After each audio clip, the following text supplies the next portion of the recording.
Definitely seems to be on the cloudy side today. It's actually raining. Yep, it started to rain again. But that's fine. It's Saturday. I'm not doing anything too special. But I am working. I'm on my way there now. And I'm doing makeup for 3 people. It's a graduation party. And so it's her, the one who's graduating, and then her mom and her sister. So they're all getting their makeup done for this graduation party. And I'm excited. Usually I'm a little bit nervous before I do anything, before I do makeup or for whatever reason. And I think it's because I feel a little bit less nervous because it's close to home. It's very familiar territory for me. In fact, I'm not even on my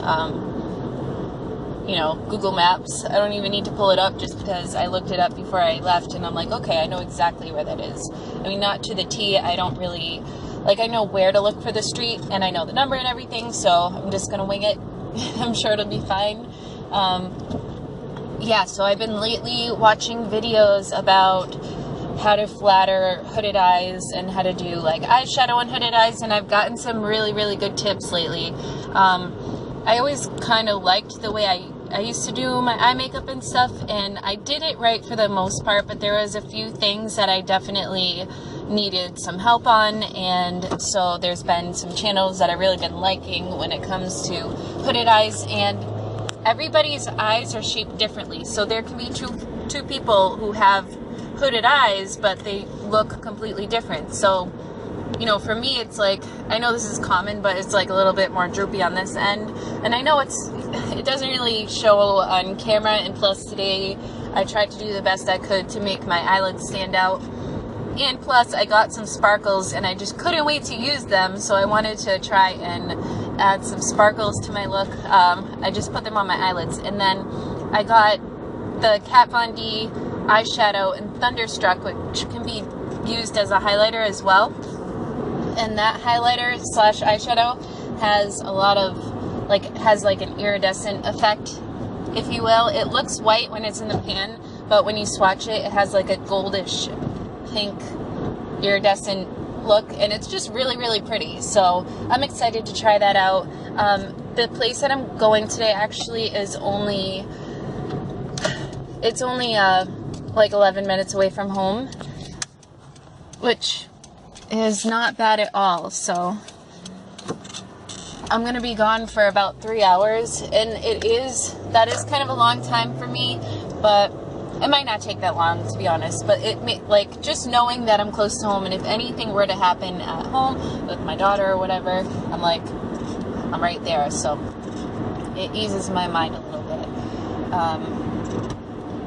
But I think I also tend to get a little bit nervous because I'm what if I forgot something? I've done this so many times. I've never forgotten anything.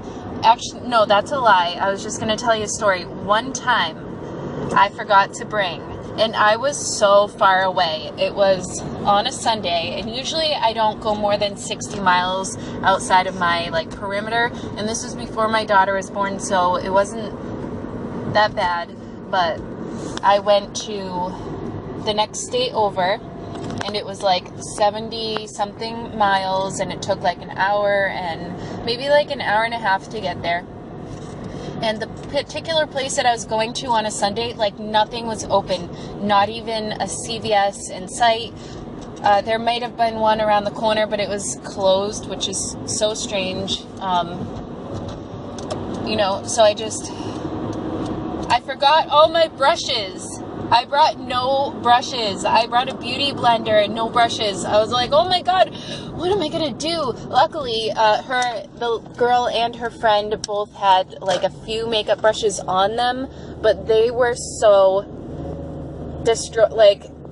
let me tell you, the brushes that they had looked like they took a blow dryer to them. They were just so crunchy and sharp, and I just don't even know what to say. But I wasn't going to complain because my idiot self didn't bring my brushes. So I had to borrow their scrunchy brushes, and luckily it came out really good. There was one eyeshadow brush that I used of hers, and it was kind of long and flat. I don't really know how to explain it. And it was a flat top, and I was able to do her whole eyeshadow look using that, and I had to do her eyebrows with like a dofa applicator. You know what? Considering all that, she looked awesome after, so I think I did pretty good. And just you can totally do a lot of things with the Beauty Blender. You can do contour, blush, highlight. You can do all that with a Beauty Blender. It sucked. But I saw her pictures. It was like a boudoir shoot, and they came out really damn good. So luckily for me, I didn't, get a bad review from it or anything. She was totally happy. We had a great time, and it was all good. So I'm gonna start paying attention to where I'm going now, because I'm getting close. So hopefully I will be able to take some before and after pictures, and besides that, I'll see you again soon.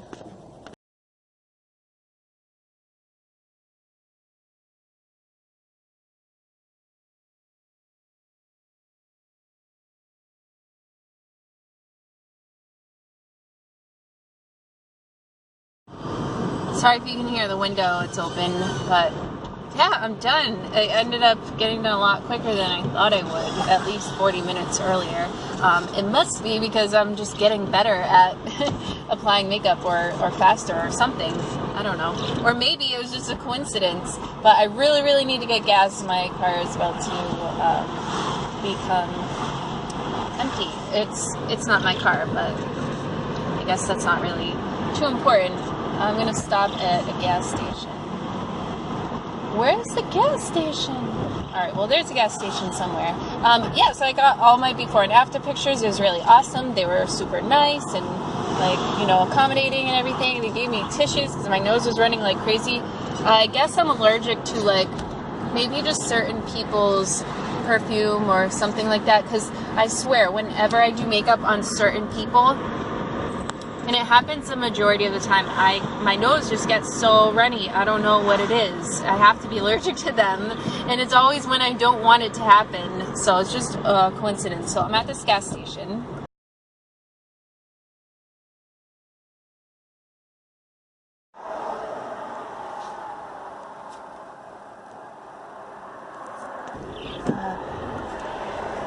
I needed gas so bad. All right. So there were the two younger girls, one who was graduating, and I guess she went to college for law, and she got a job afterwards she works in a rehab as a counselor, which is really cool. And then there was a younger sister, or at least I think she was younger because she had braces. And then the mom, and they were all like really pretty and had nice skin. And it was kind of cool because I got to use like a MAC lip palette that I haven't really used on pretty much anybody. I've had them for so long, and I've dipped into them. There's like, a little bit of a spot missing in each one. I don't know if that was just for swatches or what, but I feel like I never ever get to use them. And this time I got to use the deep palette, which is just like a 6 square palette of MAC lip shades. And on the mom, I got to use like this pretty berry shade. You'll see the before and after pictures. Actually, I'm sure I've already put them up. So I thought it looked really, really good. I think everybody's makeup came out awesome. Everybody seemed to be like really, really happy. And there are certain people who can't stand anything like under their eye, or it's just really hard for them to have makeup applied right underneath that lash line area, because their eyes get watery, or it tends to be people who are like kind of like twitchy when you go near their eye. It's just so weird. I think I might be one of those twitchy people, but since I know that it's like my job, maybe I wouldn't be. I don't know. It's just your reflexes, how much you want to protect your eyes. There's some people who are really, really good at keeping their eyes open and not blinking and stuff like that.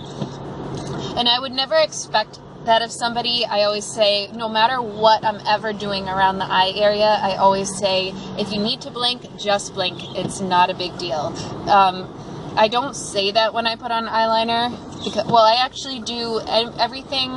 I do a lot with their eyes closed. I apply lashes that way. I apply liner that way. I know it's not always the best route, because I don't know, I guess like it comes out I don't want to say it comes out better, but I guess it's easier when the eye is open for some stuff. But I figured out a way to do all that stuff with the eye closed because I don't want people to flinch, or I don't want them to get freaked out, and I just figured out how to do it. The only thing that I just need to do with the eyes open is when you apply false lashes and after everything's all done and you just need to get like some more black eyeliner in the inner corner to like, you know, make everything line up, that's when I'll have the person open their eyes and like look at me if I'm over here or over here and just get that inner corner and make it look all nice and lined up. So that's the only time I'll do anything with the eye open in that aspect, you know. Yeah, I guess it just depends, but I don't know, I'm like rambling so much. Yeah, I don't really know what else to say. It was a good day. Yeah, I don't know, so that's it. Thanks for joining me on my little rambly car chat, and I will see you next time. Bye!